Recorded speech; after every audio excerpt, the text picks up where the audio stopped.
Halo guys, kembali lagi dengan gue Kuro guys. Di sini mari kita lanjut rangkuman manga Tensei Shitara dan anak Oji sebelumnya, yaitu lanjut ke part 32-nya. Jadi yang belum nonton part sebelumnya, gue saranin kalian buat nonton dulu supaya lebih enak memahami alur ceritanya. Oke, langsung aja kita masuk ke pembahasannya. Jadi sebelumnya kita sudah menyaksikan pertarungan antara Silpa dan Tao melawan Dragon King Gilgamesh, yang akhirnya pertarungan itu pun dimenangkan oleh Silpa dan Tao. Walaupun mereka itu harus berjuang mati-matian dan bahkan sampai melampaui batas maksimal mereka masing-masing.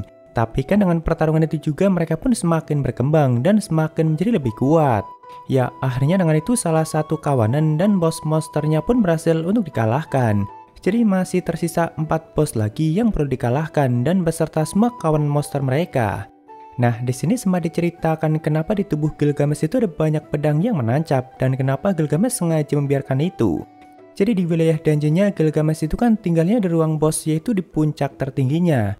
Yang mana untuk bisa mencapai puncak itu kan tentu dibutuhkan kekuatan dan kerjasama yang sangat tinggi. Karena wilayah dungeon Beast Mountain memang sangat terkenal saat sulit untuk ditaklukkan. Jadi selama ini gak banyak petualang yang bisa sampai ke puncak tertinggi itu. Makanya tentu Gilgamesh yang berada di situ sebenarnya selalu merasa bosan. Apalagi ditambah kemampuan Silver Sword-nya yang selalu aktif. Nah, jadi di saat ada petualang yang mampu mencapai puncak dan bertarung melawannya, Gilgamesh itu selalu merasa senang. Apalagi jika mereka mampu memberikan pertarungan yang sengit. Makanya setiap ada yang mampu mencapai puncak dan sempat bertarung melawannya, Gilgamesh itu selalu mengumpulkan senjata mereka. Sebagai bukti kalau mereka itu pernah sampai ke situ dan sempat berjuang melawannya. Karena semua dari mereka yang sampai ke puncak itu kan selalu kalah oleh Gilgamesh. Sedangkan setelahnya tubuh mereka bakal dimakan oleh Dungeon Core. Jadi hanya senjata mereka lah yang merupakan bukti kalau mereka pernah sampai ke situ dan sempat bertarung melawan Gilgamesh. Yang mana apa yang mereka lakukan itu sama aja sudah sempat menghilangkan rasa bosan Gilgamesh walaupun hanya sesaat. Lalu setelahnya Gilgamesh pun bakal kembali merasakan kebosanan yang sebenarnya itu sangat menyiksanya. Tapi kan awalnya kabar mengenai Gilgamesh yang suka mengumpulkan senjata para petualang itu malah dianggap sangat kejam dan gak ada yang memahami maksud Gilgamesh. Sampai suatu hari ada satu kelompok petualang yang mampu mencapai puncak dan akhirnya sempat melakukan pertarungan melawan Gilgamesh. Nah, dari para petualang itulah Gilgamesh pun akhirnya bisa menghilangkan kebosanannya untuk sesaat. Bahkan salah satu petualang yang merupakan ketua dari kelompok itu bisa memahami apa yang dirasakan Gilgamesh selama ini. Dan dia juga sangat kagum dengan kekuatan dan teknik bertarung Gilgamesh. Makanya walaupun kalah dia pun bisa mati dengan rasa bangga. Sebenarnya ada beberapa hal yang sempat dia katakan pada Gilgamesh dan salah satunya yaitu menyuruh Gilgamesh untuk jangan terlalu kelihatan murung. Karena dia yakin suatu hari nanti pasti akan ada seseorang yang mampu menghilangkan kebosanan Gilgamesh dan bahkan membuatnya bisa merasakan kesenangan dalam pertarungan. Nah, semenjak saat itu Gilgamesh pun terus mempercayai kata-kata dari pria itu. Makanya dia sampai ikutan dalam stampede ini untuk mencari dan membuktikan kata-kata itu. Dan ternyata Gilgamesh pun akhirnya menemukan apa yang dia cari dan sudah merasakannya sendiri, yaitu pertarungannya melawan Tao dan Silpa yang bahkan sampai membuatnya harus mati dalam pertarungan itu. Nah, senjata-senjata yang ditancapkan ke tubuhnya itu tentu milik para petualang yang berhasil sampai ke puncak dan sempat bertarung melawannya. Karena sebenarnya Gilgamesh itu memang sangat merindukan orang-orang seperti mereka. Nah, sebenarnya di saat-saat terakhirnya Gilgamesh itu sempat kembali mendapatkan kontrol tubuhnya dan sempat mengingat semua itu. Jadi ya bisa dibilang dia itu mati dengan rasa bangga dan akhirnya sampai pada tujuannya yang selama ini dia cari. Nah, di sini setelah berhasil mengalahkan Gilgamesh dan melenyapkan semua pasukannya, kan Silpa dan Tao masih kelihatan sangat kelelahan di tempat itu. Tapi Silpa itu jadi teringat tentang kisah yang diceritakan oleh Shneasel, yang mana ternyata Shneasel itu sempat menceritakan tentang kisah naga yang dicintai oleh para petualang. Dan naga yang diceritakan Shneasel itu ya sebenarnya adalah Gilgamesh. Karena walaupun dia merupakan monster yang juga bos dungeon, tapi kan Gilgamesh itu nggak pernah meremehkan para petualang yang sampai ke puncak. Dia selalu melawan mereka dengan sepenuh hati dan selalu menghargai perjuangan mereka. Makanya bahkan bagi Silpa, Gilgamesh itu merupakan naga yang paling manusiawi di antara semua naga lainnya. Tapi di sini Silpa dan Tao juga merasa kalau Gilgamesh itu belum mengerahkan seluruh kekuatannya. Karena sepertinya Gilgamesh itu memang sangat ingin menikmati pertarungan itu. Jadi jika dari awal dia langsung mengerahkan seluruh kekuatannya, maka pertarungan itu nggak akan berlangsung lama dan mungkin nggak akan ada kesempatan bagi Silpa dan Tao untuk menang. Makanya di sini Silpa pun jadi berpikir kalau Shneasel sudah menduga hal ini bakal terjadi. Ya, intinya Senesil itu sudah memprediksi kalau Silpa dan Taula yang bakal berhadapan dengan Gilgamesh. Dan dari situ mereka bakal semakin berkembang dan semakin menjadi lebih kuat. Oh ya, by the way, ternyata ramuan yang diberikan Tao sebelumnya gak jadi diminum sama Silpa. Makanya di sini tubuh Silpa pun sampai terasa sangat kaku dan gak bisa menggerakkan otot-ototnya untuk sementara waktu. Lalu untuk Sylph yang sebelumnya berhasil mereka selamatkan saat itu langsung muncul mendekati mereka. Tapi kalau untuk DeGuardia yang bagian kepalanya sudah terputus, ya tentu perlu untuk melakukan perbaikan lebih lanjut. Nah, di sini tak lama kemudian mereka pun kembali dikejutkan dengan gerombolan besar yang mulai menuju ke arah mereka. Tapi tak lama setelahnya gerombolan itu langsung berubah arah dan di saat yang sama mereka pun mulai mencium aroma yang sangat lezat. Ya, ini merupakan ulah Lloyd yang sedang menarik kawanan monster dengan aroma lezat yang sebelumnya dia ciptakan. Tapi Silpa dan Tao juga langsung merasa kalau aroma itu sangat mengingatkan mereka pada Lloyd. Jadi tentu Silpa yang merasakan itu langsung berniat untuk pergi ke sana dan ikutan sama Lloyd.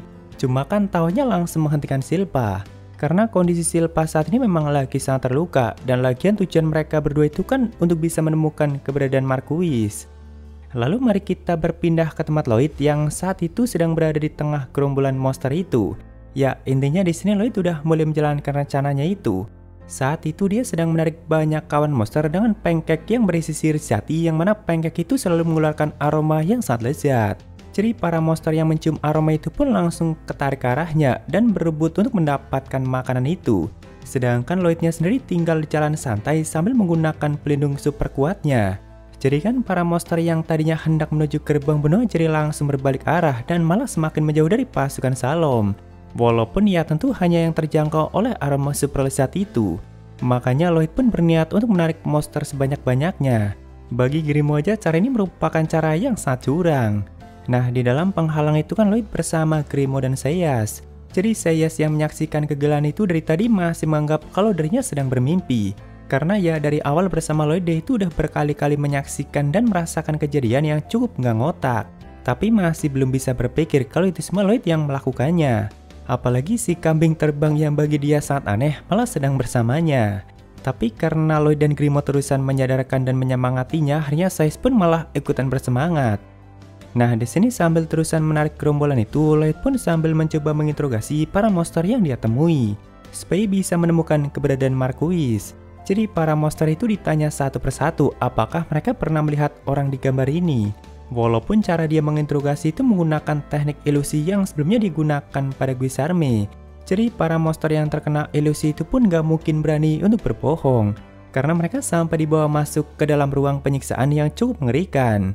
Nah, tapi karena kondisi output sihir Lloyd lagi sangat kacau, makanya Grimo dan Seyas pun sampai ikutan masuk dan terkena ilusi yang cukup mengerikan itu. Nah, cuma sayangnya setelah bertanya pada beberapa monster, Lloyd ini gak mendapatkan info apapun tentang Marquis. Karena kebanyakan dari para monster itu memang hanya terseret ke dalam gerombolan Stampede ini. Lalu Shin pun berpindah ke tempat tim Lodos yang saat itu sedang menaiki tubuh Shiro sambil mencari keberadaan Marquis. Nah, tapi di tengah perjalanan saat itu tiba-tiba Shiro merasa perutnya kram dan sakit dan akhirnya mereka pun harus berhenti di tempat itu. Jadi kata Shiro perutnya kram dan sakit seperti itu karena kebanyakan berlari saat tubuhnya penuh dengan mana. Namun di saat yang sama Shiro juga mulai mencium aroma pancake milik Lloyd yang ternyata baunya sudah sampai ke tempat itu. Nah, di sini karena Shiro-nya sudah seperti itu, jadi Ren, Crow dan yang lainnya pun memutuskan untuk turun dan membiarkan Shiro untuk istirahat. Apalagi saat itu tubuh Shiro mulai mengecil kembali. Nah, tapi kan para monster yang ada di tempat itu mulai menyerang mereka, dan ini para monster yang bentukannya cukup mengerikan. Tentu mereka semua langsung bersiap untuk melakukan pertarungan. Tapi kan tiba-tiba ada satu orang yang datang ke tempat itu dan langsung membakar habis para monster yang hendak menyerang mereka itu dengan teknik apinya yang cukup dahsyat. Orang ini adalah komandan dari pasukan kelima yaitu Ixion. Nah, di sini Ren yang merasa telah diselamatkan kan langsung menggenggam tangan Ixion untuk mengucapkan terima kasih. Cuma Ren sendiri malah jadi kepanasan dan merasa tangannya langsung terbakar.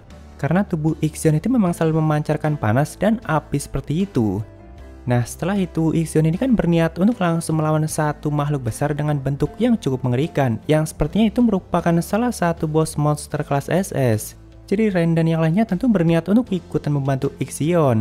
Apalagi bos monster itu katanya mampu menggunakan sihir ilahi yang sangat berbahaya. Terlihat dari bentuk sayapnya yang memang seperti sayap-sayap malaikat. Sebutannya aja Fallen Angel. Tapi Ixionnya sendiri nggak mau dibantu dan berniat untuk melawannya sendiri.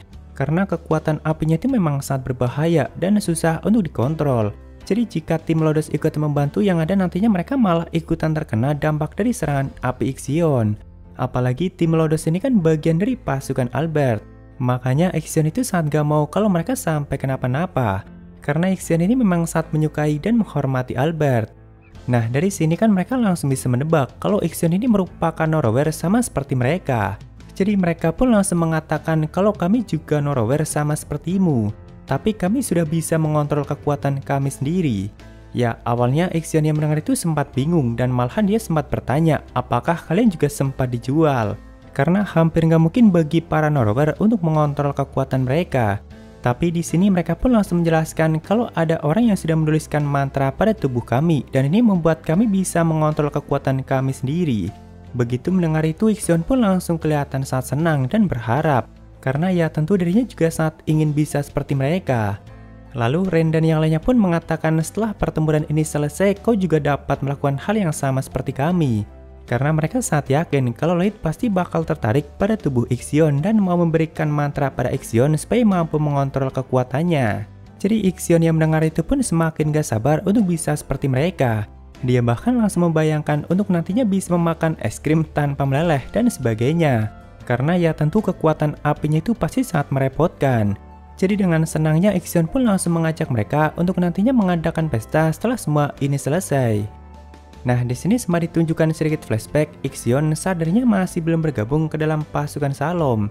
Jadi seperti kebanyakan para Norower lainnya, dulunya Ixion ini pernah menjalani hidup yang sangat berat. Awalnya dia hanya hidup sendiri dan sepertinya di usianya yang masih semuda itu Ixion ini udah nggak punya siapa-siapa lagi. Nah, sebagai seorang Norower api tentu kekuatan apinya itu kan kadang tidak terkontrol. Jadi bahkan waktu itu ada banyak rumah yang sampai terbakar habis oleh kekuatan apinya itu dan sepertinya itu bukan yang kali pertama. Karena sebelumnya aja Ixion sempat bertanya pada tim Lodos apakah kalian juga pernah dijual. Yang berarti Ixion ini memang pernah dijual belikan sebagai budak atau hal-hal semacam itu.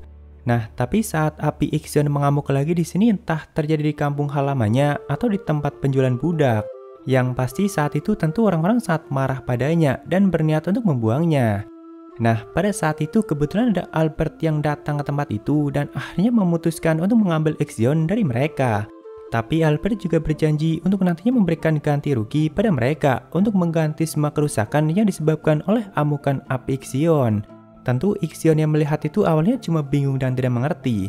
Namun perlahan dia pun membuka hatinya dan menyadari kalau Albert ini memang orang yang sangat baik. Karena bahkan saat itu Albert langsung memberikan jubah tahan api yang terbuat dari kulit naga dan juga cincin penghantar panas. Ya walaupun gak bisa sepenuhnya meredam kekuatan api Ixion, tapi seenggaknya jubah itu bakal mampu menahan sedikit kekuatan apinya. Kalau cuma pakai pakaian biasa kan gak bakal tahan dan bakal selalu terbakar. Ya tentu Ixion yang menerima semua kebahagiaan itu merasa sangat bahagia dan sampai menangis. Tapi dia juga gak tahu bagaimana dirinya harus hidup. Karena kan dia selalu merasa menjadi beban dan bencana bagi orang-orang di sekitarnya. Bahkan untuk melanjutkan hidup aja Ixion nggak tahu harus bagaimana. Nah, tapi kan Albertnya sampai menyuruh Ixion untuk tinggal di kastilnya selama yang Ixion mau. Sampai nantinya Ixion menemukan alasan dan tujuan untuk hidup. Karena Albert percaya kalau suatu hari nanti kekuatan Ixion ini bakal membantu banyak orang. Dan bahkan dia mengatakan itu sambil menggenggam tangan Ixion yang sangat panas. Tapi kan Albertnya selalu ngomong kalau tangan lembutmu terasa sangat hangat.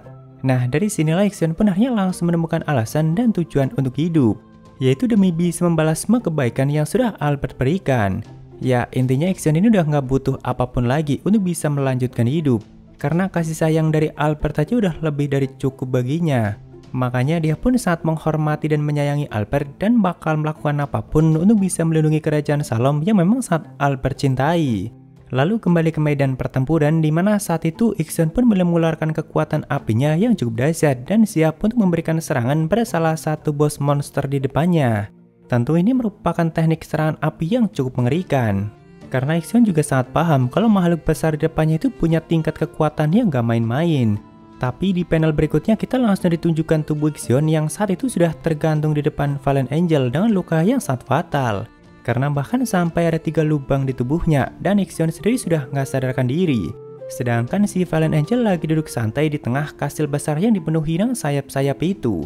Ya, sepertinya sebelumnya Ixion ini sempat melancarkan beberapa serangan kuatnya, karena wilayah di bawahnya aja sampai ikutan terbakar habis.